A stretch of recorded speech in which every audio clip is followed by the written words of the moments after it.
আমি প্রায় বলি যে আমাদের নতুন সরকার বা ভবিষ্যতে যে কোনো সরকারের কাছে চাওয়া ছিল বা চাওয়া হবে যে শেখ হাসিনা যা যা করতেন হুম। তার উল্টোটা করা। ওখানে গিয়ে প্রেস সচিব বললেন যে একজন অল পার্লামেন্টারি বৈঠকে কেউ একজন তাকে বলেছেন যে প্রধানমন্ত্রী কানাডায় আছেন, এই জন্য দেখা আসলে কেন হওয়া না? সম্ভব না।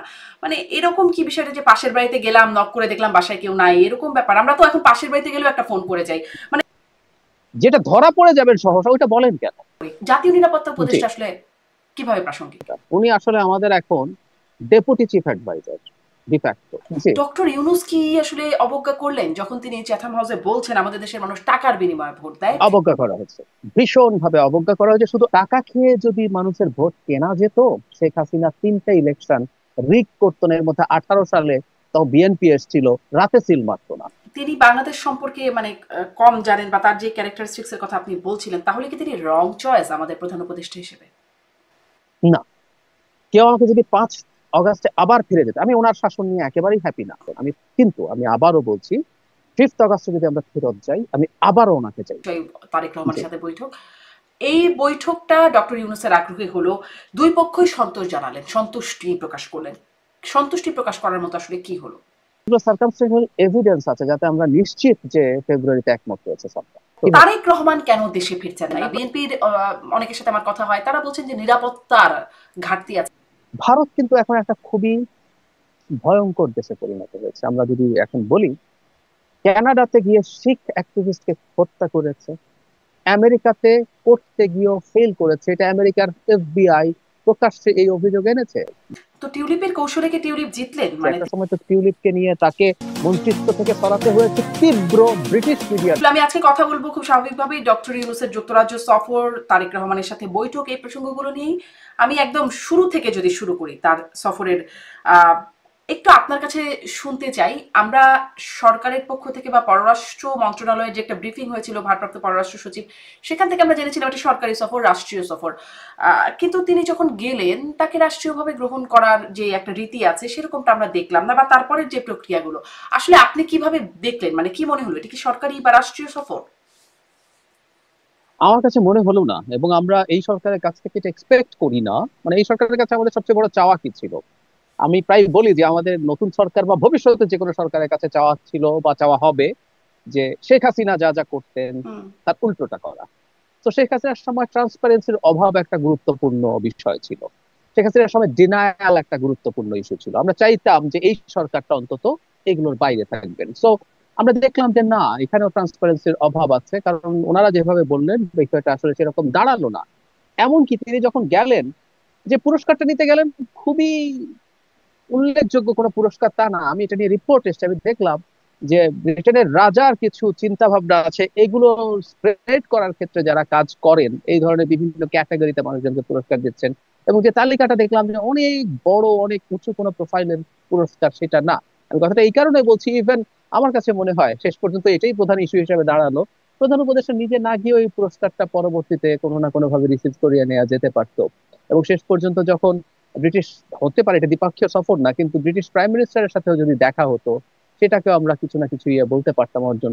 এবং ব্রিটিশ প্রাইম মিনিস্টারের সাথেও যদি তার অন্তত কোনো একটা মানে কোনো একটা বৈঠক, সেই দ্বিপাক্ষিক বৈঠক না হলে যদি ঠিকঠাক থাকতো, সেটার প্রমাণ হতো যে না, এটা একটা অফিসিয়াল সফর। কিন্তু আসলে শেষ পর্যন্ত সেটা দেখা গেল না। জি। এবং এখন অনিবার্যভাবেই প্রশ্ন আসে যে অত্যন্ত একটা এক্সপেন্সিভ হোটেলে অনেকে মিলে অনেকগুলো কক্ষ ভাড়া করে থাকা, রাষ্ট্রের খরচে একটা এই ধরনের সফরের জন্য।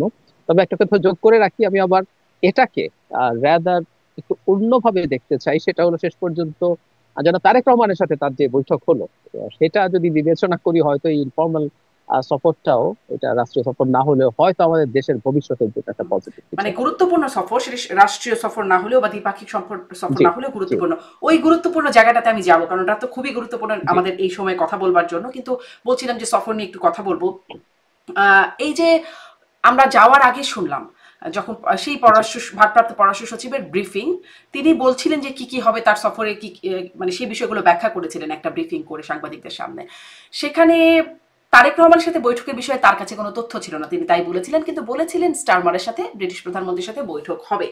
তারপরে যে ঘটনাগুলি আমরা দেখলাম, এটা নিয়ে অনেক আলোচনা সমালোচনা হয়ে গেছে, তারপরেও আমি একটু এই কারণে শুনতে চাই যে তিনি ওখানে গিয়ে প্রেস সচিব বললেন যে একজন অল পার্লামেন্টারি বৈঠকে কেউ একজন তাকে বলেছেন যে প্রধানমন্ত্রী কানাডায় আছেন, এই জন্য দেখা আসলে হওয়া সম্ভব না।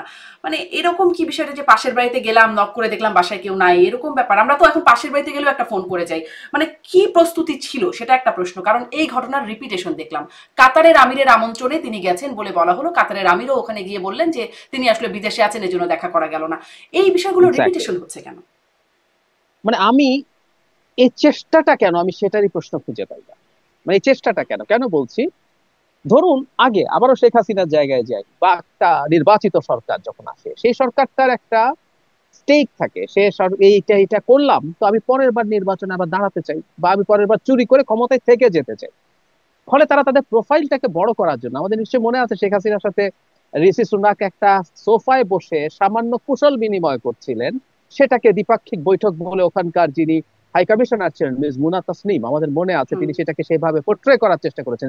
শেখ হাসিনা কেন করেন এসব, এটা আমরা ধরতে পারি, এটা আমরা ধারণা করতে বা পারি। সেই সেলফি, বাইডেনের সেলফি নিয়ে অনেক কিছু হ্যাঁ, দেখেছি। বাইডেনের সেলফি, উনি যেহেতু ক্ষমতা ধরে রাখতে চান, ওনার উপরে চাপ আছে, যেভাবেই হোক উনি দেখাতে চান আমি এন্ডোর্স। কিন্তু ডক্টর ইউনূসের এন্ডোর্সড হওয়ার কিছু নাই। নাম্বার ওয়ান, উনি যথেষ্ট এন্ডোর্সড মানুষ। নাম্বার টু হচ্ছে উনি নির্বাচন দিয়ে চলে যাবেন, ওনার এই নির্বাচনে উনি বা ওনার কোন টিমের কেউ পার্টিসিপেট করবেন না। সো এই চেষ্টাটা ইটসেলফ ইজ প্রবলেম্যাটিক। দেখুন, জনাব শফিক যে কথাটা জানালেন আমাদেরকে, আজকের ইন্টারনেটের যুগে আপনি এই সব, এই মুহূর্তে ফেসবুকে চলে আসলো না উনি কোথায় আছেন কি করছেন, এটা তো আমি বাংলাদেশে বসে এই তথ্য পেয়ে যেতে পারি। মানে এই কথাগুলো বলার, মানে প্রথম কথা হচ্ছে আপনি বলছেন এবং এই বলার মাধ্যমে প্রমাণ করছেন আপনি আসলে দেশের মানুষকে আন্ডার এস্টিমেট করছেন, আন্ডার মাইন্ড করছেন। এটাও খুব ভয়ঙ্কর ব্যাপার যে আপনি কাজগুলো যে করেন। আমি যেটা ধারণা করি, আসলে আমি বলতে পারি এটা একটা প্রাইভেট সফর ছিল, এবং ডক্টর ইউনূস যেহেতু খুবই পরিচিত বিখ্যাত একজন মানুষ, তিনি গেছেন, তারা চেষ্টা চালিয়ে গেছেন একটা সৌজন্য সাক্ষাতের মতো যদি হতো। কিন্তু ওদেরই ব্রিটেনেরই পত্রপত্রিকায় যে নিউজটা পরে আসলো সেটা হচ্ছে কিয়ার স্টারমার আসলে এই যে ইস্যুটা নিয়ে আসলে তিনি কথা বলতে চান, বিশেষ করে টিউলিপ সহ অন্যান্যদের সম্পদের যে ইস্যু, তিনি সম্ভবত সেই কারণে অ্যাভয়েডও করেছেন। না হয় হয়তো একটা ছোটখাটো বৈঠক হতে পারতো, কিন্তু এই যে না হওয়াটা ইটসেলফ প্রমাণ করে এটা একটা অফিসিয়াল বৈঠক ছিল না, এবং অপ্রয়োজনে সরকারের দিক থেকে এই কাজগুলো করা হচ্ছে এবং তাদেরকে হাসির পাত্র বানানো হচ্ছে। মানে এখানে কি একটা, ধরুন যে আপনি বলছেন যে ওরা মানে ব্রিটিশ পক্ষ থেকে বলাই হলো যে এই বিষয়ে সম্ভবত কথা বলতে চান না, বোঝা গেল আর কি তাদের বক্তব্য থেকে। একটা জি, কূটনৈতিক কোনো মানে কৌশল তো থাকে কূটনীতির, অনেক কিছু দেখে কথা যা আসলে তা বলা হয় না, অন্য কিছু বলা হয়। সেই জি। কূটনীতির কি সঠিক নাকি ঘাটতি, কি দেখেন আপনি? আমি ঘাটতি দেখি কারণ হচ্ছে যে বৈঠকটা আনসার্টেন, এটা যে আনসার্টেন, হুম, এটা হতে পারে, প্রবাবিলিটি আছে, এটা ওইভাবেই বলা উচিত ছিল আসলে।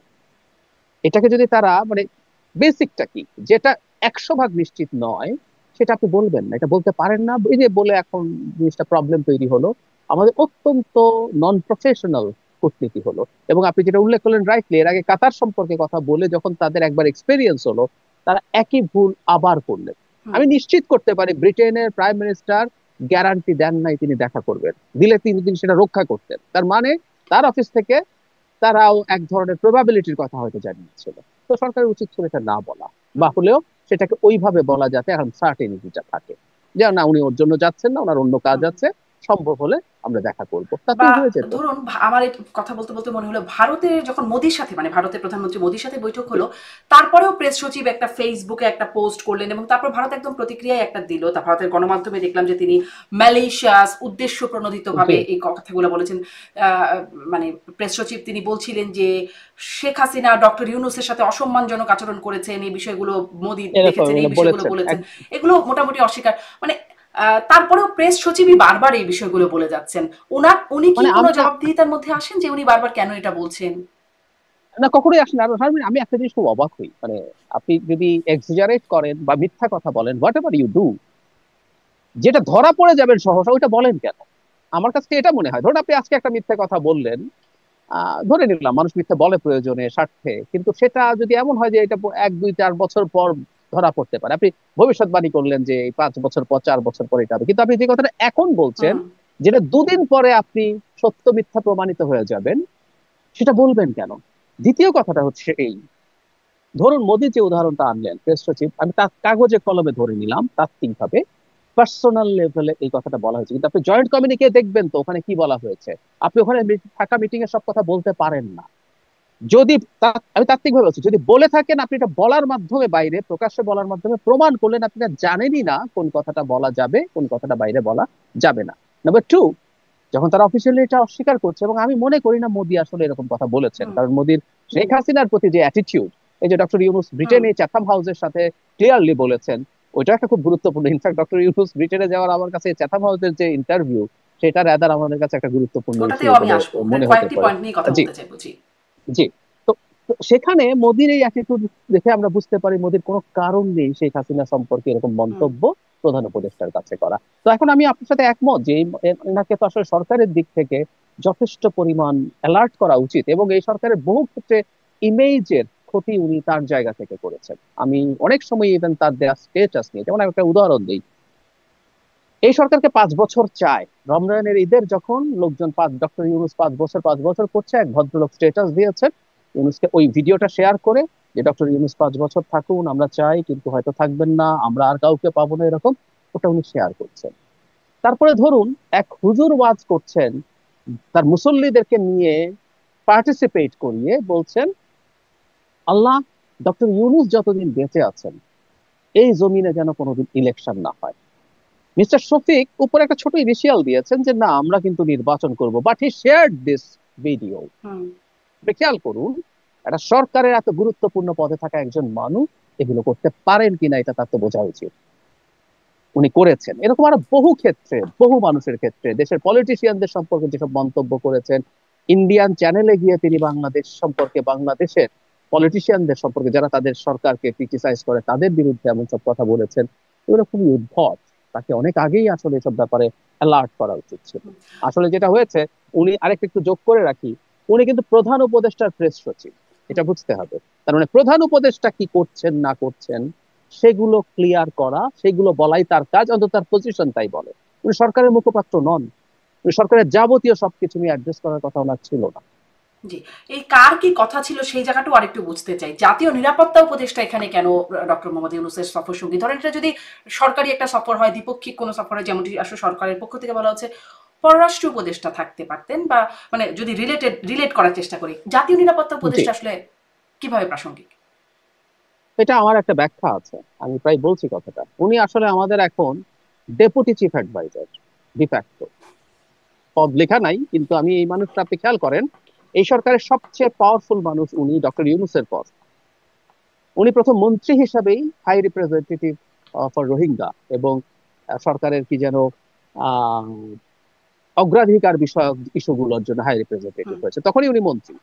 লেটার উনি জাতীয় নিরাপত্তা উপদেষ্টা হয়েছেন, শুধু না, ওনাকে ডিফেন্স মিনিস্ট্রি সামলানোর ক্ষেত্রে প্রধান উপদেষ্টাকে সাহায্য করতেও দায়িত্ব দেওয়া হয়েছে। ইতিহাসে প্রথমবার ন্যাশনাল সিকিউরিটি অ্যাডভাইজার, এবং ইতিহাসে প্রথমবার বাংলাদেশে কিন্তু কোনোদিনও কোনো প্রাইম মিনিস্টার তার ডিফেন্স মিনিস্ট্রির দায়িত্বের সাথে আর কাউকে নেন নাই, এখানে ওনাকে নেওয়া হয়েছে। তো উনি ভীষণ প্রভাবশালী এবং ওনাকে এই কারণেই নেওয়া হয়েছে। আপনি রাইটলি বলছেন, একটা পররাষ্ট্র উপদেষ্টা নেই, শুধু সেটা না, আমি এই জিনিসটা প্রথম আইডেন্টিফাই করেছিলাম যখন প্রধান উপদেষ্টা চায়নায় গেলেন। ফিরে আসার পর যে ব্রিফিং, সেখানে মিস্টার খলিল ছিলেন, এবং আমি এই প্রশ্নটা করেছি যেখানে প্রধান মানে পররাষ্ট্র উপদেষ্টা কোথায়, তখনও তিনি নিরাপত্তা উপদেষ্টা হন না, তিনি হাই রিপ্রেজেন্টেটিভ হয়ে এই যাবতীয় কথা বলছেন। এবং আমি ফান করে বলছিলাম, তিনি কি পররাষ্ট্র উপদেষ্টা হতে যাচ্ছেন, হলে এই জিনিসটা ক্লিয়ার করে ফেলে করা উচিত, এটার মধ্যে রকম কোনো অ্যাম্বিগুইটি রাখা দরকার নেই। সো এটা একদম ক্লিয়ার যে ইনি এই মুহূর্তে সরকারের সবচেয়ে পাওয়ারফুল ব্যক্তি, ডক্টর ইউনূসের বাইরে। জানি না, হু নোজ, ইভেন ডক্টর ইউনূসের চাইতেও বেশি পাওয়ারফুল উনি কিনা। তো সেটার একটা রিপ্রেজেন্টেশন আমরা দেখলাম।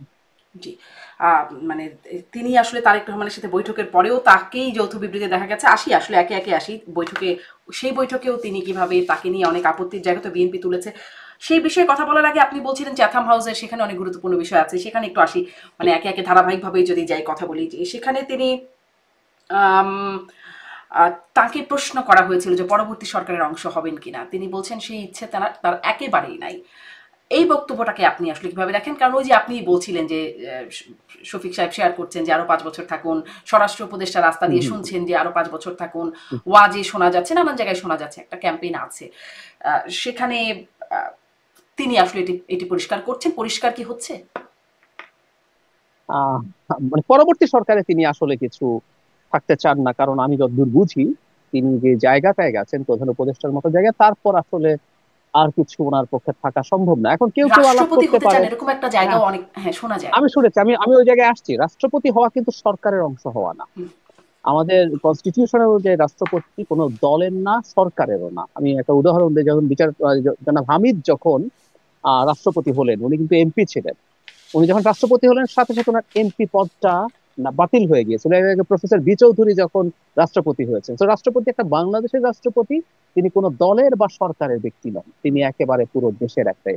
তো এটা একটা, কিন্তু উনি এটা হবেন বলে আমার কিন্তু মনে এটা তো হয় না। একটা কেন হয় না আনুষ্ঠানিক আমি বা সেটা, মানে পুঁথিগত ব্যাখ্যা, আসলে তো এটা একটা জি জি, অন্যরকম হ্যাঁ ব্যাখ্যা হ্যাঁ হ্যাঁ আছে যে দলের সমর্থন, দলের আস্থা না থাকলে তিনি হ্যাঁ রাষ্ট্রপতি হন। একদম, হ্যাঁ একদম তাই, একদম তাই। কিন্তু তিনি সেটা হবেন না আমি এক ধারণা করি। কারণ হচ্ছে, আমি যতদূর বুঝি তিনি একজন ভালো করেন বা পারেন, কতটুকু পারেন সে প্রশ্ন কেউ করতে পারে, কিন্তু উনি ক্ষমতা ধরে রাখতে চান, তিনি সেই ক্ষমতা দিয়ে নিজে কাজ করতে চান। গ্রামীণে খেয়াল করবেন, গ্রামীণ ব্যাংকের যে ঘটনা থেকে ডিবেট শুরু হয়েছিল, ওনার তো আসলে বয়স শেষ হয়ে গিয়েছিল, উনি তো আসলে সরে যাওয়ার কথাই ছিল, কিন্তু উনি ওটা ধরে রাখতে চাইলেন, মামলা মোকদ্দমা করলেন। শেখ হাসিনার অনেক সমালোচনা আমরা করব, ওনাকে অনেক ক্ষেত্রে হয়রানিও করেছি, কিন্তু গ্রামীণের ক্ষেত্রে তো উনি আইন অনুযায়ী আসলে পদে থাকতে পারতেন না। শুধু সেটা না, গ্রামীণের অনেকগুলো সিস্টার অর্গানাইজেশন আছে, যেগুলোতে সবগুলোতে মানে ভার্চুয়ালি নিয়ন্ত্রণ ওনার হাতে, এটা গ্রামীণের লোকজন জানে, বলে। তো উনি আসলে এটা রাখতে চান। রাষ্ট্রপতি হয়ে, বাংলাদেশের রাষ্ট্রপতি যে কনস্টিটিউশনাল পাওয়ার, আপনি খুব ভালো জানেন। তো এই পাওয়ার রেখে, ইভেন আমরা যদি নতুন করে আরো দুই একটা পাওয়ার তাকে দেইও, তারপর ওই পাওয়ার নিয়ে থাকার ব্যক্তি ডক্টর ইউনূস বলে আমি মনে করি। তার চাইতে বরং এভাবে বলবো, উনি গ্রামীণে ফিরে যাবেন এবং যাওয়ার আগে আরো বেশ কিছু প্রতিষ্ঠানের অনুমোদন নিয়েছেন, আরো কিছু নিতেও পারেন, নিয়ে উনি সম্ভবত পরের সময়টা এগুলো নিয়ে ব্যস্ত থাকতে চান। আচ্ছা, আর পরে আর কত সময়ও আপনি বলছিলেন শেষ বয়সের দিকে চলে আসছে। যাই হোক, হয়তো আরো তার দীর্ঘায়ু কামনা করি। তিনি জি আপনি একটা কথা বলছিলেন যে প্রেস সচিবের বক্তব্যের প্রসঙ্গে যে বাংলাদেশের মানুষ কি আসলে অবজ্ঞাই করছেন কিনা এভাবে বলে। জি জি। ডক্টর ইউনূস কি আসলে অবজ্ঞা করলেন যখন তিনি চ্যাথাম হাউসে বলছেন আমাদের দেশের মানুষ টাকার বিনিময়ে ভোট দেয়, কে কত টাকা দেবে সেটাই হচ্ছে এখানে আসল বিষয়। এই বিষয়টা যখন তিনি বলছেন, তখন কি আমার আপনার ভোট, মানে আমরা যারা ভোট দিই আমাদের কি অবজ্ঞা করা হচ্ছে? আমার কাছে মনে হচ্ছে। অবজ্ঞা করা হচ্ছে, ভীষণ ভাবে অবজ্ঞা করা হয়েছে। শুধু আমাদের ব্যক্তিকে না, গণতান্ত্রিক ব্যবস্থাটিকে অবজ্ঞা করা হয়েছে। আপনি গণতান্ত্রিক ব্যবস্থাটিকে অবজ্ঞা করতে পারেন, পৃথিবীতে প্রচুর প্রপোনেন্টস আছেন যারা মনে করেন গণতান্ত্রিক ব্যবস্থা আদতে ভালো কিছু না, এটা পারছে না, এটা ফেল করেছে, এরকম এখনো এই তত্ত্ব। এবং এই তত্ত্বের মানে আপনি পেছনে যেতে থাকলে এটা খুব লম্বা হিস্ট্রি আছে। সক্রেটিস গণতন্ত্র পছন্দ করতেন না, যখন গ্রিসের গণতন্ত্র ডেভেলপ করছে, সেই 2500 বছর থেকে এই আলাপ আছে, এটা এখনো আছে পৃথিবীতে। কিন্তু আপনি যদি গণতন্ত্রের কথা বলেন, ডক্টর ইউনূস তো গণতন্ত্রের কথা বলছেন, তখন ভোটারদের এই যে কালেকটিভ ডিসিশন মেকিং এর যে জায়গা, সেটাকে অবজ্ঞা করা, আমি ব্লাসফেমি শব্দটা ব্যবহার করি, আমি করেছি আমি ওনার এই প্রসঙ্গে। কেউ একজন একটা ধর্মে বিশ্বাস করে, ইসলামে বিশ্বাস করে, সে অন্তত তখন বলতে পারে না যে ইসলামে বিশ্বাস করে যে না, কোরআন তো আল্লাহর লেখা না, আল্লাহর পাঠানো ওই না, এটা বলতে পারে না। এটা বললে সে তার মুসলমানিত্ব খারিজ হয়, ব্যাপারটা এইরকম। তো আপনি ডেমোক্রেটিক থাকেন না যদি আপনি জনগণকে টাকা খেয়ে ভোট দেয় বলেন।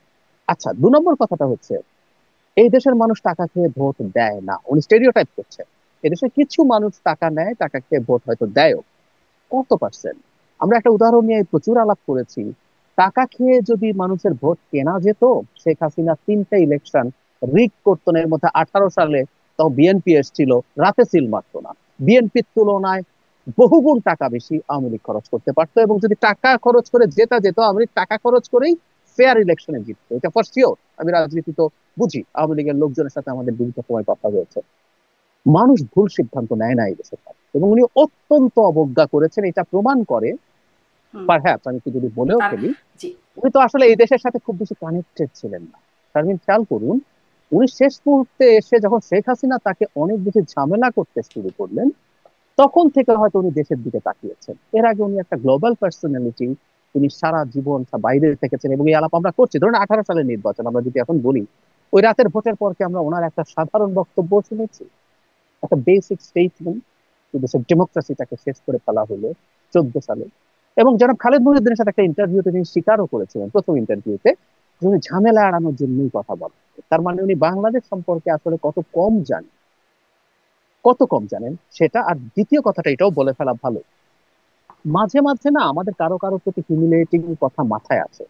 আমরা কারোর সাথে কথা বলতে গিয়ে ইচ্ছা করে তাকে এটা বলে ফেলি, স্টুপিড বলে ফেলি, এটা বলে ফেলি। কাউকে একটা চড় মেরে দেই। আমরা মাঝে মাঝে এগুলো মাথায় আসলেও আমরা এগুলো নিয়ন্ত্রণ করি। আমরা জানি যে আমাদের এই কথাগুলো বলা অনুচিত, এটা অন্যায়, এটা ওকে তুচ্ছ করা হয়, তাচ্ছিল্য করা হয়। তিনি সেই ব্যারিয়ারটাও দিলেন না, তিনি এই তাচ্ছিল্য করেছেন এবং এটা অত্যন্ত গূঢ় অপরাধ হয়েছে। এবং আমি মনে করি ব্যক্তিগতভাবে তার মতো মানুষের এই বক্তব্যটা প্রত্যাহার করে অ্যাপোলোজাইজ করা উচিত ছিল। তিনি বাংলাদেশ সম্পর্কে মানে কম জানেন বা তার যে ক্যারেক্টারিস্টিক্স এর কথা আপনি বলছিলেন, তাহলে কি তিনি রং চয়েস আমাদের প্রধান উপদেষ্টা হিসেবে? না, কেউ আমাকে যদি 5 অগাস্টে আবার ফিরে যেত, আমি ওনার শাসন নিয়ে একেবারেই হ্যাপি না। আমি প্রায় বলি যে এই যে সময়টায় আমরা আসলাম, আমরা শেখ হাসিনা দেশের কি কি ক্ষতি করেছে, মানে এটা তো সত্যিকার অর্থে আপনি জানেন, আপনি নিজে মিডিয়াতে ছিলেন, আপনি জানেন আমরা এগুলো নিয়ে অ্যাক্টিভিজম করেছি, খুঁটিনাটি আমরা জানি দেশটাকে কিভাবে ধ্বংস করেছেন, প্রতিটা সিস্টেম ধ্বংস করেছেন, ইনস্টিটিউট ধ্বংস করেছেন। তারপরও 10 মাসে এই দেশকে আরো বেটার জায়গায় রাখা যেত যদি উনি আরেকটু বেটার অ্যাডমিনিস্ট্রেটর হতেন। কিন্তু আমি আবারও বলছি, 5 অগাস্টে যদি আমরা ফেরত যাই, আমি আবারও ওনাকে চাইবো। কারণ হচ্ছে এই, বিশেষ করে শেখ হাসিনা চলে যাওয়ার পর ভারত আমাদের বিরুদ্ধে যা শুরু করেছিল, এবং সেখানে আওয়ামী লীগের তো ইন্ধন আছেই, যে ঝড়ঝাপটা আমাদের উপরে তখন এসে হাজির হয়েছে সে যতটুকু হতে পারতো, শুধু তার মতো একজন ব্যক্তিত্ব থাকার কারণে গ্লোবালি আমরা অনেক বড় সমর্থন পেয়েছিলাম। সেই কারণে আমি মনে করি যে উনি সঠিক চয়েস ছিলেন। কিন্তু একই সাথে বলবো যে এখন এবং ওনার চয়েস অফ টিম, উনি যে টিম চয়েস করেছেন সেটা নিয়ে প্রশ্ন আছে। উনি নিজেও বলছেন এটা ঠিকঠাক মতো হয়নি, কিন্তু আমরা কোনো পরিবর্তনও দেখছি না। সে কারণে আমি বলছি উনি থাকতেন, কিন্তু ইলেকশনটা নিয়ে আমরা যে আলাপ করছিলাম অ্যাজ আর্লি অ্যাজ পসিবল করে আপনি চলে যান, সেটাই সবচেয়ে ভালো হতো। জি। তিনি ভারতের প্রসঙ্গ, ভারত আমাদের সাথে কি করছিল বা এখনো কি করছে সেটা নিয়ে বলছিলেন। কিন্তু তিনি যেটি আসলে সে চ্যাথাম হাউসে কি বললেন মোদির প্রসঙ্গে, যে মোদি বলেছেন সামাজিক মানে শেখ হাসিনা কথা বলছেন এই প্রসঙ্গে, যখন তিনি কথা বলছেন তিনি বললেন যে সামাজিক যোগাযোগ মাধ্যম আমরা নিয়ন্ত্রণ করতে পারি না, কোট করলেন, এটা মোদির বক্তব্য। এবং তারপরে মোদি, তিনি বলছেন এভাবে তিনি বলতে পারেন না। যুক্তরাজ্যে গিয়ে মোদির সমালোচনা, ভারতের প্রধানমন্ত্রীর সমালোচনা, এটিকে আপনি কিভাবে দেখেন? আমি আসলে ওনাদের মধ্যে যে পরিস্থিতি তৈরি হয়েছে, এটার আর রেকনসিলিয়েশনের কোনো পথ দেখি না আমি। অনেস্টলি যদি বলি, আমরা একটা দুর্বল দেশ ঠিক আছে, কিন্তু প্রথম থেকে আমরা আসলে ঠিক অ্যাক্ট করিনি, আমরা রিয়াক্ট করেছি।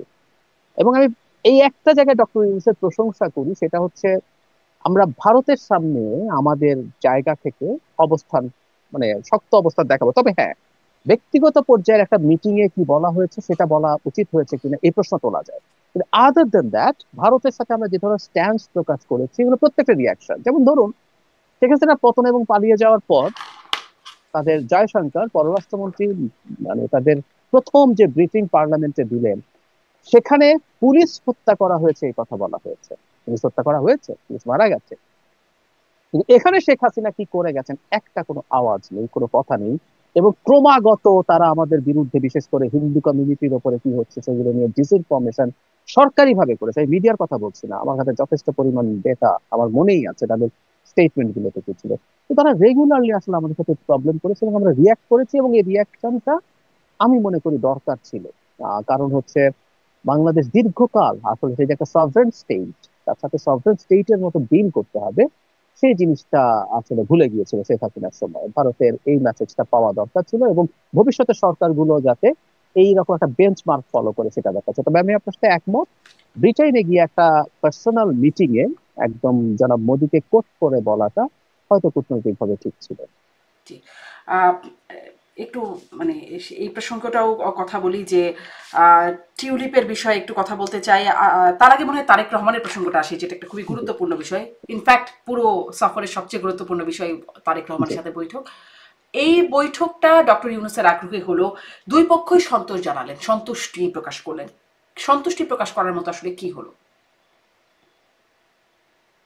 কিছু জিনিস আমরা দেখলাম, কিছু জিনিস দেখিনি এখন, এটা স্টেটমেন্টে নেই। আমি ধারণা করি এই যে তারা দুজন বসলেন, একেবারে একান্ত ভাবে বসলেন, আর কেউ প্রেজেন্ট ছিলেন না, সেখানে ট্রেড অফ হয়েছে আলোচনায়। হুম, সরকারের কিছু চাওয়া যেগুলো বিএনপি অ্যাগ্রি করে, যেমন ধরুন সংস্কারের কোনো কোনো জায়গায় বিএনপি খুবই টাফ ছিল, হয়তো কোনো কোনো সংস্কারের ইস্যুতে বিএনপি সফট অ্যাটিটিউড হয়ে থাকতে পারে, আমি জানি না।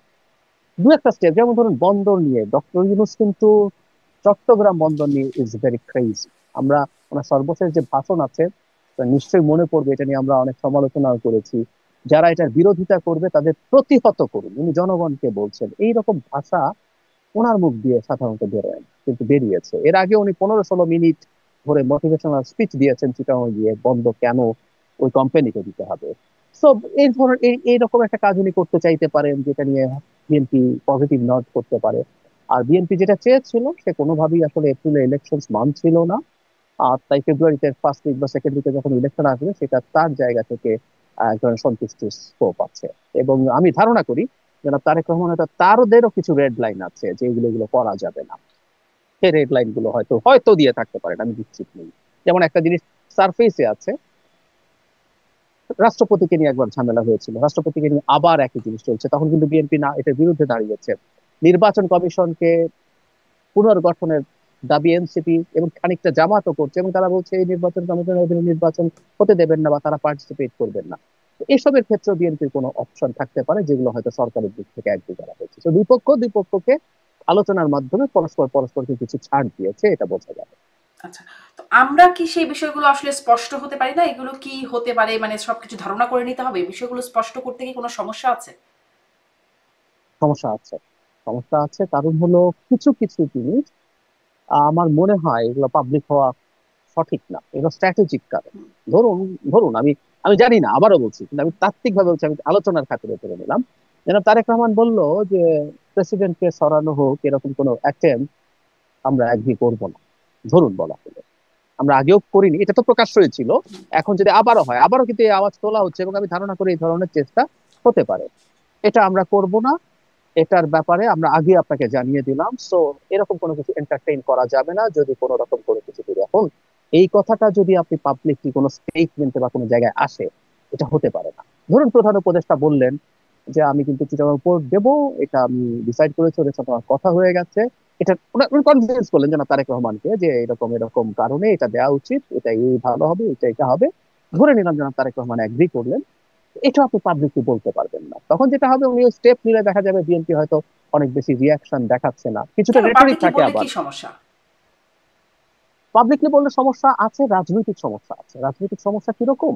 যখন আপনি বসলেন কোনো কিছু আলোচনার জন্য, তখন কে কাকে কতটুকু ছাড় দিচ্ছেন, তখন মানে এটা কিন্তু ইম্পর্টেন্ট, যে রাজনীতি পারসেপশনের ব্যাপার। হুম। আপনি ইভেন একটা ভালো সিদ্ধান্ত, আপনি পারসেপশন কি হবে সেটা মাথায় রেখে করতে হবে। যে দেখা গেল পারসেপশন এমন হলো যে আপনি এমন সিদ্ধান্ত নিচ্ছেন যেটা আপনি অ্যাগ্রি করছেন একটা ইলেকশন আগানোর জন্য, হুম। যেটাতে দেশের বিরাট ক্ষতি হয়ে গেল। ধরুন এই পারসেপশনটা কেউ তৈরি করার চেষ্টা করলো বিরোধীরা, এগুলো প্রবলেম তো হবে। আমি এখন কি আবারও বলছি, আমি পারসেপশনটা ক্লিয়ার তৈরি হচ্ছে করছি। না? কারণ অস্পষ্টতা, আপনিও বলছিলেন যে আমরা প্রত্যাশা করি শেখ হাসিনার সময় যে অস্বচ্ছতাগুলো ছিল সেটা এই সময় থাকবে না। সেই অস্বচ্ছতা অস্পষ্টতা যদি থেকে যায় তাহলে তো মানুষ অনেক ধারণা করতে পারে। মানুষ তো ধারণা করতেই পারে এরকম যে হ্যাঁ এই বিষয়গুলো কথা হয়ে গেছে, এরকম ডিল হয়ে গেছে দুজনের মধ্যে, তাছাড়া এত সন্তুষ্টি কেন? এই সন্দেহটা তো করতেই পারেন, কারণ কিসে যে সন্তুষ্ট হলো সেটা তো আসলে বুঝতে পারছি না আমরা। কিছু তো একটা নিশ্চয়ই হয়েছে, মানুষের মধ্যে তো এই প্রশ্নবোধক চিহ্নটা থাকবেই। তখন তো অনেক ধারণা বানিয়েও থাকবেই। নিতে পারে।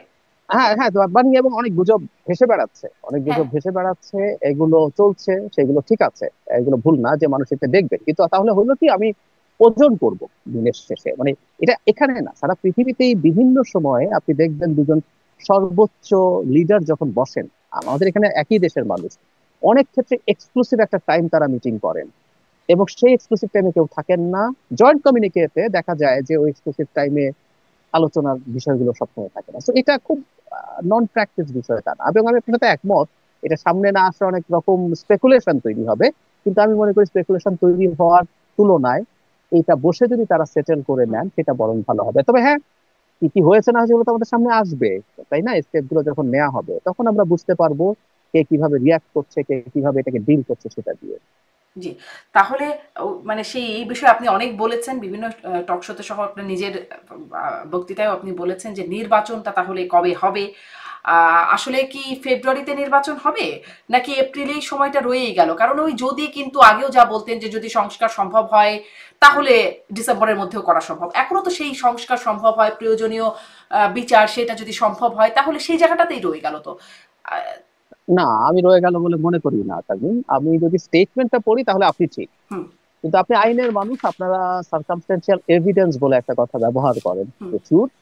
আমাদের অনেকগুলো সার্কামস্টেন্সিয়াল এভিডেন্স আছে যাতে আমরা নিশ্চিত যে ফেব্রুয়ারিতে একমত হয়েছে সরকার। কিভাবে আমি বলি আপনাকে, এখন জয়েন্ট যে স্টেটমেন্ট আছে এতে তো যদি কিন্তু রাখতে হবে কারণ প্রধান উপদেষ্টা স্বয়ং এপ্রিলে একটা ডেট ঘোষণা করে দিয়েছেন হুম, এবং দেশে আদার পার্টিজ আছে, যেমন ধরুন জামায়াত ইসলামী বা এনসিপি, অন্তত এই দুটোকে আমরা আলোচনায় আনছি। তাদের স্টেটমেন্টে দেখবেন তারা কিন্তু এই প্রশ্ন তুলেছে এবং বাংলাদেশের যে সংস্কার এবং বিচার একটা বড় ইস্যু, তারা সেটাকে কন্ডিশনের মতো রেখেছেন। কিন্তু আমি কেন মনে করছি যে এটা ডিল বা আন্ডারস্ট্যান্ডিং ইজ ফাইনাল, এটার প্রমাণ হচ্ছে আমি শিওর এটার যদি গ্যারান্টি না পেত বিএনপি কোনোভাবে সন্তুষ্টি প্রকাশ করতো না। কেন আমি আপনাকে বলি, খেয়াল করবেন প্রধান উপদেষ্টা যখন স্পিচ দিলেন, এপ্রিলে যখন নির্বাচনের কথা বললেন, বিএনপি স্ট্যান্ডিং কমিটি একটা মিটিং করেছিল। মিটিং করে তারা একটা স্টেটমেন্ট দিয়েছে, অফিসিয়াল স্টেটমেন্ট, এটা কোনো রকম কোনো ইনস্ট্যান্ট রিয়াকশন না, সালাউদ্দিন সাহেব হুম, যেটা করেছেন সেটা না, অফিসিয়াল স্টেটমেন্ট। সেখানে একটা বাক্য ছিল, প্রধান উপদেষ্টা তার বক্তৃতায় রাজনৈতিক ভব্যতার সীমা লঙ্ঘন হুম, করেছেন। বিএনপি একটা ফর্মাল স্টেটমেন্টে এই বাক্যটা সুচিন্তিত ভাবেই লিখেছে, because it was interested to convey a message to the chief adviser at the nation যে আমি কিন্তু ফেড আপ তোমাদের এই ঘোষণার দ্বারা, আপনার এই ঘোষণার দ্বারা। সুতরাং এপ্রিলে নির্বাচন হওয়ার প্রবাবিলিটি যদি সামান্যতম থাকে, প্রধান উপদেষ্টার সাথে মিটিং এ বিএনপি কোনোভাবেই সন্তুষ্টি প্রকাশ করবে না। সুতরাং বিএনপি সন্তুষ্টি প্রকাশ করার মানেই হচ্ছে আসলে এটা ডিল হয়েছে। এখন এটা ফেব্রুয়ারিতে থাকবে কিনা তাতে অন্য আনসার্টেনিটি আছে, সেটা নিয়ে আমি কথা বলছি, কিন্তু আমি মোটামুটি নিশ্চিত যে এরকম অন্তত মিটিং এ অন্তত এরকম একদম কেন আনসার্টেনটি একটা। কেন আছে? আচ্ছা, আনসার্টেনিটি দুটো কারণে আছে আমি মনে করি, আমি দুটো উদাহরণ দেবো আসলে। কারণটা হচ্ছে এই সরকারের পাওয়ার সেন্টার আছে। একটা উদাহরণ দিই, আপনার মনে আছে নিশ্চয়ই, ঐক্যমত্য কমিশনের তিনজন, মিস্টার আলী রিয়াজ, বদিউল আলম মজুমদার এবং জনাব মনির হায়দার, এই তিনজন একবার প্রধান উপদেষ্টার সাথে দেখা করতেন। দেখা করার পর মিডিয়াতে একটা নিউজ চলে আসলো, তারা এসে মিডিয়াকে বলেছে ডক্টর ইউনূস ডিসেম্বরের মধ্যে হুম, নির্বাচনের জন্য সংস্কার সম্পন্ন করার তাগিদ দিয়েছেন। 30-40 মিনিটের মধ্যেই প্রেস টিম একটা স্টেটমেন্ট দিল যে ইট ওয়াজ রং ইনফরমেশন, প্রধান উপদেষ্টা ডিসেম্বরের কথা শুধু বলেননি, উনি আগের মতোই ডিসেম্বর এবং জুনের কথা বলেছেন। আচ্ছা শারমিন, আপনি তো এই তিনজন মানুষকে চেনেন, ব্যক্তিগত ভাবেও চেনেন, দূর থেকেও, যে কোনো দর্শক যদি দূর থেকে আলী রিয়াজ, বদিউল আলম মজুমদার, মনির হায়দার, প্রধান উপদেষ্টা কি বলেছেন হয় শোনেন নাই তিনজনের কেউ, অথবা প্রধান উপদেষ্টা ডিসেম্বর থেকে জুন বলেছে, তারা এসে বাইরে মিথ্যা কথা বলেছে যেটা শুধু ডিসেম্বর বলেছে, হতে পারে? না, নো ওয়ে, প্রধান উপদেষ্টা ডিসেম্বরই বলেছিলেন। কিন্তু দেখুন, কেউ কিছু মানুষ এসে মুহূর্তে এটাকে আবার পাল্টে দিয়েছেন, দিয়ে তাকে হয়তো ধরেছেন বলে তাকে চেঞ্জ করছেন। দ্বিতীয় কথাটা হচ্ছে এরকম, আমরা ধরে নিলাম প্রধান উপদেষ্টা আন্তরিকভাবে সিদ্ধান্ত দিয়েছেন ওই দিনই নির্বাচন হবে। এখন ওই নির্বাচন ঘোষণা করার দিকে নির্বাচন কমিশন শিডিউল ঘোষণা করবে, ডিসেম্বরের শেষের দিকে শিডিউল ঘোষণা করতে গেল। দেখবেন এটার জন্য কিন্তু একটা বীজ পোতা হয়েছে 2-3 মাস আগে, এটা এখন চারা গাছে আস্তে আস্তে গাছ হয়ে উঠছে, সেটা হলো এনসিপি নির্বাচন কমিশন সম্পর্কে অনাস্থা প্রকাশ করছে। এই নির্বাচন প্রধান কমিশন উপদেষ্টা অধীনে নির্বাচন করবে না এটাও বলছে। জি, এবং জামায়াতও একদিন একই কথা বলেছে, যারা গোলাম পরওয়ার আমি ভুল না করে থাকলে, তারা ঐক্যমত্য কমিশনের মিটিং এর পর বলেছে। আচ্ছা এখন ধরুন তো ডিসেম্বরের শেষে এই নির্বাচন কমিশন শিডিউল দিল, এরপর জনাব হাসনাত আব্দুল্লাহ বা সার্জিস আলম তারা যমুনার দিকে হাঁটা দিলেন, তাদের জন্য তো রাস্তা রাস্তা ফাঁকা থাকে, আপনি আমি চাইলেও পারবো না, তারা শেষ নিরাপত্তা বেষ্টনী ভেঙে গেটের কাছে চলে যেতে পারেন। তো গেলেন, তারপর তারা শাহবাগে আসেন, এবং যদি তাদের কপাল ভালো হয়, এনসিপি তো কপাল, মানে তাদের লোক তো বেশি না, যদি জামায়াত শেষ পর্যন্ত তাদের সাথে থাকে, লোক সাপ্লাই দেয়, এবং বেশ কিছু ইসলামিক এক্সট্রিমিস্ট, আমি এই সরকার যে এদেরকে আশকারা দিচ্ছে দীর্ঘদিন থেকে, আমার একটা হাইপোথিসিস হচ্ছে সরকার এদেরকে কাজে লাগাতে চায় প্রয়োজন। শেখ হাসিনা মানে আওয়ামী লীগ নিষিদ্ধকরণের সময় কিন্তু প্রচুর ইসলামিক এক্সট্রিমিস্টের প্রেজেন্স ছিল সেই গ্যাদারিং এ, শাহবাগে। তো তারা এসে যদি ব্লক করেন, তখন কি হবে? আওয়ামী লীগ নিষিদ্ধ করবেন না প্রধান উপদেষ্টা 7-8 বার বলেছেন, দেশে বলেছেন, বিদেশে বলেছেন, তো শেষ পর্যন্ত তো উনি চাপের কাছে নথি স্বীকার করে হুম, পদক্ষেপ নিতে হলো। তো নির্বাচন যদি তখন উনি পিছিয়ে দেন, সেই জন্য আমি বলছি এটা সার্টেন না, বা আমি এখনো মনে করি মিয়ানমারের সাথে একটা যুদ্ধ বাঁধিয়ে দেওয়ার চেষ্টা আছে, এখনো মনে করি। কারণ প্রধান উপদেষ্টা তার বক্তৃতাতে বিরক্তি প্রকাশ করেছেন করিডোর নিয়ে কেন আমরা কথা বলছি, এতদিন পর্যন্ত আমরা জনাব খলিলকে এটার জন্য বলতাম, এখন প্রধান উপদেষ্টা একই রকম কথা বলছেন। কিন্তু আমি তো মনে করি এরকম একটা চর্চা বা চেষ্টা হবে, সবার মতামত উপেক্ষা করে, এবং স্মল স্কেল একটা যুদ্ধ বেঁধে গেলে ওখানে, কারণ হলো মিয়ানমারের রাখাইন প্রভিন্সে মিয়ানমারের সেনাবাহিনী যেটাকে তাতমাদাও বলে, তাতমাদাওর প্রেজেন্স নাই, কিন্তু ও এয়ার পাওয়ার পুরো ইনট্যাক্ট আছে, সে এসে বাংলাদেশের ভেতরে যদি এয়ার অ্যাটাক করে যায়, বাংলাদেশকে রিটালিয়েট করতে হবে, সো এরকম একটা বাজিয়ে দিয়ে চেষ্টা হতে পারে। আমি মনে করি এই চেষ্টাগুলো চলবে, সেই জন্য ফেব্রুয়ারিতে নির্বাচন হবেই, কতটা নিশ্চিত আমি নেই। জি। মানে তাহলে বিএনপি বা কিসের উপর আস্থা পেয়ে সন্তুষ্টি প্রকাশ করে ফেললো?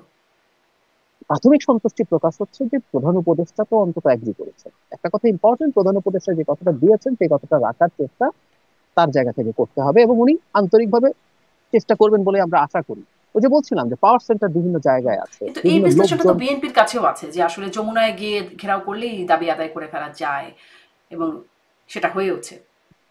এখানে একটা পাল্টা বিষয় আছে, তখন বিএনপিও যদি প্রয়োজন হয় কেওসের সিচুয়েশন, এবং আমি মনে করি শেষ পর্যন্ত কেওস যদি চেষ্টাও হয়, খুব সাকসেসফুল না হয়, ফেব্রুয়ারিতে ইলেকশন হবে, কিন্তু বিএনপি তখন একটা গ্রাউন্ড তৈরি হবে যে বিএনপি কে প্রধান উপদেষ্টা বিএনপির সাথে এগ্রি করেছিল এই ব্যাপারে, হুম। এবং শিডিউল দিয়ে দেওয়া হয়েছে। এই পরিস্থিতি হবে তখন বিএনপি একটা মাঠ নামার জন্য একটা লেজিটিমেসি পাবে। মাঠে নেমে গেলেই হয় না, ওর শক্তি আছে নেমে গেলাম তা না, একটা লেজিটিমেসি তৈরি করার ব্যাপার আছে। সামনে যেহেতু নির্বাচন আছে, জনগণকে কনভিন্স করার ব্যাপার আছে, বিএনপি তখন কনভিন্স করতে পারবে যে আমাদের সাথে বিট্রে করা হচ্ছে। হুম। মানে এই কথাটা তখন আপনি আওয়ামী লীগকে নিষিদ্ধ করার প্রসঙ্গে বলছিলেন, একটা গণমাধ্যমে দেওয়া সাক্ষাৎকারে, বিদেশি গণমাধ্যমে দেওয়া সাক্ষাৎকারে প্রধান উপদেষ্টা বলেছিলেন বিএনপি চায় না, বিএনপির উপরেই হ্যাঁ, কথা হ্যাঁ, দিয়ে হ্যাঁ, বলেছিলেন হ্যাঁ, যে হ্যাঁ। বিএনপি চায় না, জি, অতএব এরকম কোনো পরিকল্পনা নাই। জি। এখনো তো বিএনপির সাথে এক বিষয়ে একমত হয়ে গেছেন, আবার অন্য মত হতেও পারে, আপনি অবশ্য অন্য বলছেন আনসার্টেনটি আছে। আমি একটু এখানেও যাই যে আসলে প্রধান উপদেষ্টা, মানে যদিও বিএনপি খুব সন্তুষ্ট হয়ে গেল, কিন্তু কি বার্তা দিচ্ছেন? ধরুন যখন বা দেশের মধ্যে বিএনপির নেতাদের সাথে বৈঠক হলো, তখন আসিফ মাহমুদ এখানে যখন যাচ্ছেন, তখন জাতীয় নিরাপত্তা উপদেষ্টা, যাদেরকে নিয়ে সুনির্দিষ্টভাবে বিএনপি আপত্তি শুধু না পদত্যাগের দাবিও জানিয়েছেন তিনজনকে, ইনারাই বারবার থাকছেন, এটি বিএনপিকে কি বার্তা দেওয়া হচ্ছে? আমি প্রথমটাকে নেগেটিভলি দেখি, কারণ তখন খুবই উত্তেজনাকর একটা পরিস্থিতি ছিল। আসিফ মাহমুদ সজীব ভুঁইয়া ওই একটা মিটিং এ ছিলেন, মিটিং কিন্তু মোট 5টা হয়েছে। বিএনপি, জামায়াতে ইসলামী, এনসিপি আলাদা আলাদা ভাবে, পরে আরো দিনে পরের দিন আরো দুটো গ্রুপে আরো অনেকগুলো দল। হুম। উনি একটা ছিলেন, এবং এটা অত্যন্ত তাচ্ছিল্য করা হয়েছে বিএনপিকে, এটা আমি ইন্টারপ্রেট করি, আমি ওইভাবে কথা বলেছিও। জনাব খলিল সাহেবকে রাখাটা প্রাথমিকভাবে এই ধরনের একটা বার্তা হতে পারে, কিন্তু আমি আবার এটাকে এভাবেও দেখতে পারি, সেটা হলো দুই পক্ষই যখন একটা হোল হার্টেডলি একটা মিটিং এ আছে, পরস্পর পরস্পরের প্রতি যে চাপের জায়গাগুলো ছিল, তারা সেই জেস্টার হয়তো পরস্পর দেখিয়েছে যে আমি ওই জায়গা থেকে সরে আসি। সরকারও রাখলো এবং বিএনপি এটা নিয়ে আপত্তি করলো না, জনাব খলিলকে ব্রিফ করতে দিল। একটা হোয়াইট ফ্ল্যাগ দুই পক্ষ থেকেই তোলা হয়েছে সেটা। সরকার নেগেটিভ অ্যাটিটিউড দেখিয়েছে, এবং সরকারের দিক থেকে একটা ফাইট শুরু হয়েছিল, বিএনপি আস্তে আস্তে রিয়াক্ট করতে শুরু করেছিল। তো পরের ঘটনাটাকে আমি একটু আগেরটার চাইতে একটু ভিন্নভাবে দেখবো, কারণ আগেরটা ছিল টাফ সিচুয়েশন, যুদ্ধের মতো পরিস্থিতিতে ওটা রাখা অত্যন্ত ভুল হয়েছে। পরেরটাকে আমি একটু ডিফারেন্ট ভাবে দেখবো। তাহলে কি বিএনপির এই আপত্তিগুলো এখন চলে যাবে, যে আসিফ মাহমুদ বা পদত্যাগের যে দাবি ছিল, এই দাবিগুলো থেকে কি আমার বিএনপি মনে সরে আসবে? আমার মনে হয় না, আমার মনে হয় না, আমি জানি না ওই যে দুজনের মধ্যে কি কি আলাপ হয়েছে। আমি যতদূর জানি প্রধান উপদেষ্টা এই ছাত্র উপদেষ্টাদের ব্যাপারে অন্তত এই দুজন হয়তো একটা সময় চলে যাবেন, কারণ তারা যতই বলুন না কেন, আমি ধারণা করি তারা এনসিপি তে জয়েন করবেন, তারা ইলেকশন করবেন, যদিও তাদের এই ইলেকশন করাটা খুবই আনএথিক্যাল হবে, কিন্তু তারা করবেন, তারা বেরোবেন। কিন্তু আমি ধারণা করি হয়তো তারা নিজেরা বেরোনোর আগে এই ধরনের দাবি বা চাপ থেকে বিএনপিকে সরে থাকার জন্য তিনি অনুরোধ করে থাকতে পারেন। সেই ক্ষেত্রে আমরা হয়তো দেখবো যে ওই চাপটা আর এত টাফ নেই। আগে আমরা দেখতাম এরকম, যখন প্রধান উপদেষ্টা বিদেশে সফরে যেতেন, সব মানে মাহফুজ আলমকে খুব আমরা অ্যাক্টিভ দেখতাম, ইদানিং তাকে একটু কম অ্যাক্টিভ দেখা যাচ্ছে বা দেখা যাচ্ছে না। এটির কোনো কারণ আছে? না, কারণ আসলে আছে, এটার মধ্যে খুব অবাক হওয়ার ব্যাপার নেই। উনি আগে বিশেষ সহকারী ছিলেন এবং পরে উপদেষ্টা হয়েছিলেন, খানিকটা পজিশন বলেন, খানিকটা রাজনৈতিক উপদেষ্টার মতো পদ, ফলে উনি সবসময় যাবেন। কিন্তু মাহফুজ আলমের এখন নিজের একটা ক্যাবিনেট আছে, উনি একজন এখন তথ্য উপদেষ্টা।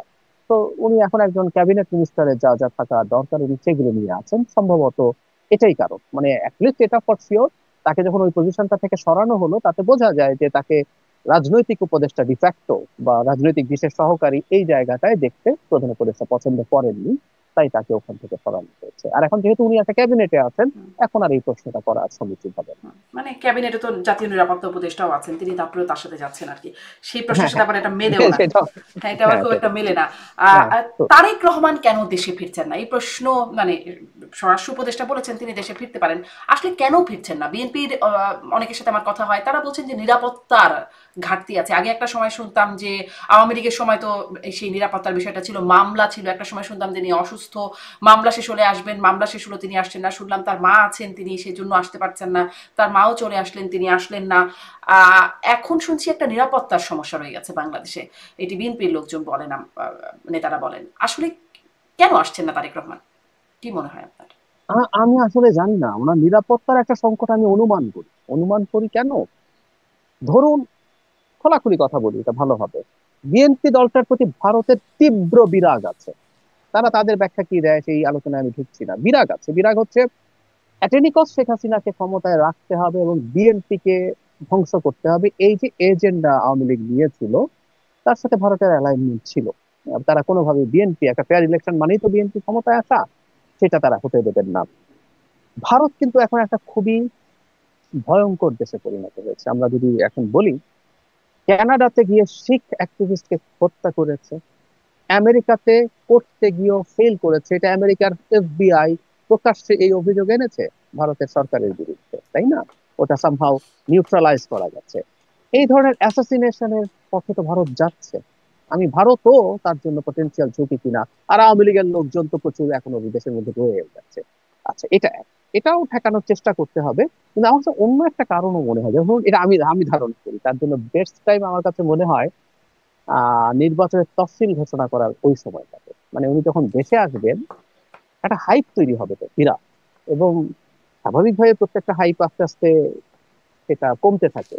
তো ওনার ওই হাইপের মধ্যে ইলেকশনটা হয়ে যাওয়া, যেমন ধরুন উনি আসলেন দেশে, ইলেকশন ক্যাম্পেইনে গেলেন, যতবার গেলেন ওখানে কিন্তু প্রথমবারের মতো গেলেন হুম। এত বছরে। তো ওনাকে কেন্দ্র করে যে একটা মারাত্মক হাইপ তৈরির সুযোগ আছে, সেটাকে ব্যবহার করে নির্বাচনে যাওয়াটা বিএনপির জন্য ব্রিলিয়ান্ট ডিসিশন তখন হবে কি বলে সেই নিরাপত্তা সংকটটা থাকবে না, বা ভারতের সেই থাকবে। থ্রেটটা? হ্যাঁ, থাকবে থাকবে থাকবে তো বটেই। আমি তো বলছি ওটা আছে, ওটার ব্যবস্থা নিতে হবে, কিন্তু সংকট আছে এটা বোঝার জন্য যেটাকে কমব্যাট করা যাবে না আমি তা মনে করছি না, কিন্তু সংকট আছে, আমি সেই প্রসঙ্গে কথাটা বলেছি। আমরা শুনেছিলাম কিন্তু যে আমি বেগম মনে করি, জিয়াও যখন দেশে ফিরবেন তখনও এরকম খুব হাইপ হবে, খুব ভাইব্রেন্ট হয়ে যাবে, কিছু তেমন মানে কতটা হয়েছে আসলে? পার্থক্য হলো উনি তো আসলে বেরোচ্ছেন না।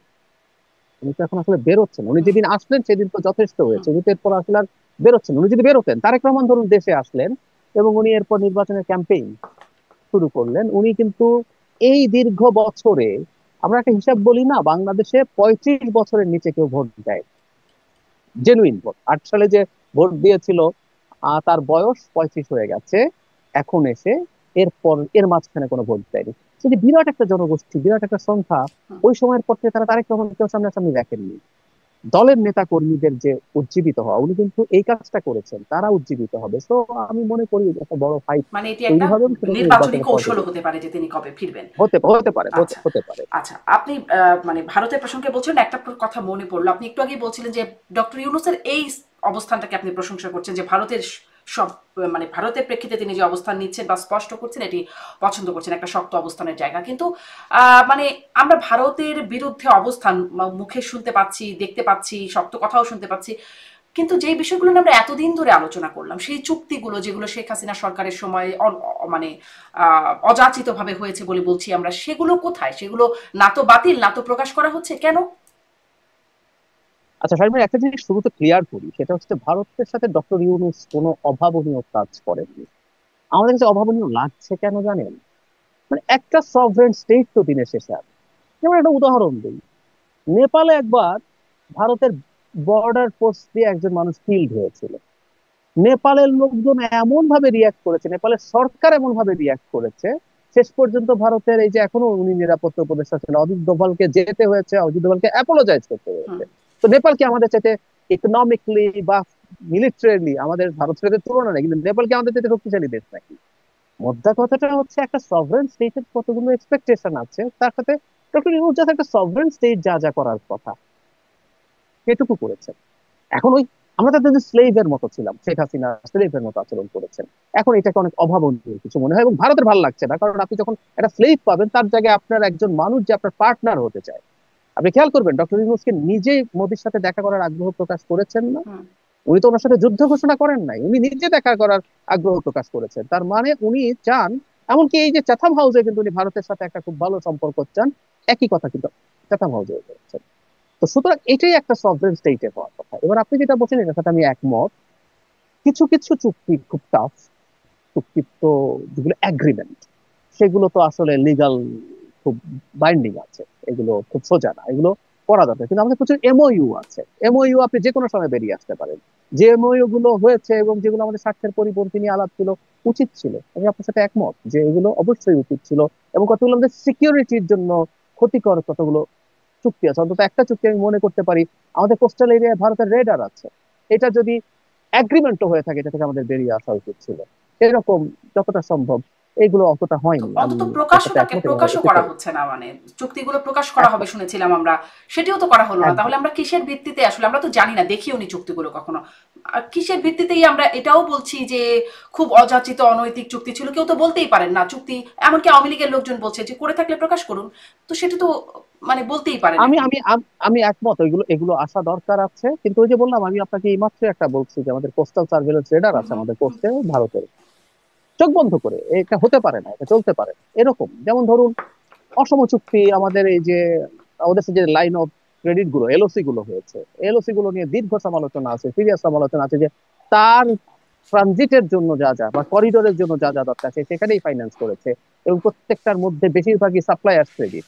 তো দেখা গেল যে সব জিনিসপত্র সে জিনিসপত্র দিচ্ছে, এরকম অনেক রকম বিষয় আছে। কিন্তু আমি ট্রুলি আপনার সাথে একমত যে এগুলো পাবলিশ করা দরকার ছিল, এগুলো পাবলিশ করে আমাদের সাথে কথা বলা, এবং যেগুলো অসম এমওইউ আছে, মেমোরেন্ডাম অফ আন্ডারস্ট্যান্ডিং আছে, এগুলো ডাউন রাইট বাতিল করে দেওয়া যায়, দেওয়া জি, উচিত। একদম। মানে শেষে একটা প্রশ্ন একটু টিউলিপের প্রসঙ্গে করে নিই, যে টিউলিপ চিঠি পাঠিয়েছিলেন, আমরা সেই চিঠি নিয়ে অনেক আলোচনা দেখেছি। প্রথমে শুনলাম চিঠিটা পায় নাই, প্রেস সচিব জানলেন, পরে পেয়েছে কিন্তু দেখা করতে অস্বীকৃতি জানালেন। এই বিষয়টা কিভাবে বলেন, টিউলিপের চিঠির যে ভাষাগুলো ছিল আহ, এবং তার প্রেক্ষিতে যে প্রতিক্রিয়াটা আমরা দেখলাম? তো চিঠি পাইনি এটা তো হওয়ার কথা ছিল না, চিঠি পেয়েছে এটাই হওয়া উচিত ছিল, হওয়ার কথা ছিল।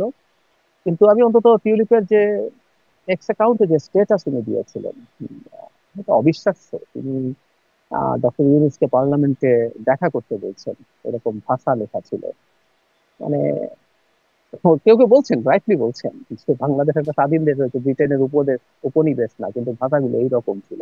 অথচ উচিত ছিল তার যদি ইচ্ছেও থাকে সেটার মধ্যে সেই পোলাইটনেস থাকা। কিন্তু যেটা জরুরি ব্যাপার সেটা হচ্ছে বাংলাদেশের একজন যা মানুষ যার বিরুদ্ধে কোর্টের ওয়ারেন্ট আছে, তার মতো একজন মানুষ প্রধান উপদেষ্টা চাইলেই তার সাথে দেখা করতে পারবেন না, পারেন না। তবে টিউলিপ যেটা করতে চেয়েছেন এটা ইটস আ ট্রিক।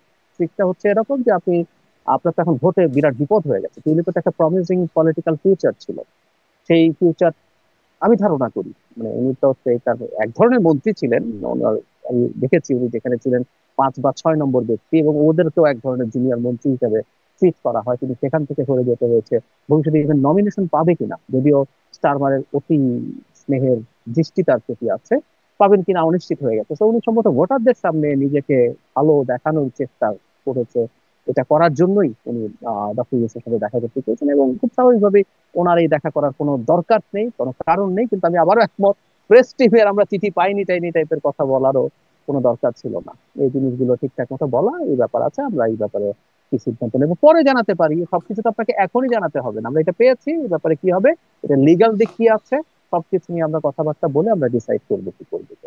তো টিউলিপের কৌশলে কি টিউলিপ জিতলেন? মানে তিনি কি তার যেটিতে দেখাতে চেয়েছিলেন যে তার ভোটারদের কাছে, কারণ তিনি তো আসলে বাংলাদেশের মতো ভোট তো আর ওখানে হয় না, তিনি একাধিকবার নির্বাচিত হয়েওছেন, ভোটারদের কাছে এই বার্তাটা কি তিনি দিতে পারলেন যে তার অভিযোগ এগুলো আসলে খুব তিনি স্বচ্ছ? আমার মনে হয় না, আমার মনে হয় না, বরং এবারকার প্রধান উপদেষ্টা যাওয়াতে ব্রিটেনে যে আলোচনা হচ্ছে, ইভেন এখন না, স্টারমার যখন, আমি তখনও ব্রিটেনের পত্র পত্রিকা ফলো করেছি, একটা সময় তো টিউলিপকে নিয়ে তাকে মন্ত্রিত্ব থেকে সরাতে হয়েছে তীব্র ব্রিটিশ মিডিয়ার চাপে। হুম। গার্ডিয়ানের মতো পত্রিকা তার বিরুদ্ধে অত্যন্ত কঠোর ভাবে নেমেছে, এবং তখন অনেকে একটা কথা বলেছে যে টিউলিপের পক্ষ নিয়ে স্টারমার তার নিজের পলিটিক্যাল ফিউচার কিন্তু হ্যাম্পার করছেন, এটা বলছেন। এই আলাপ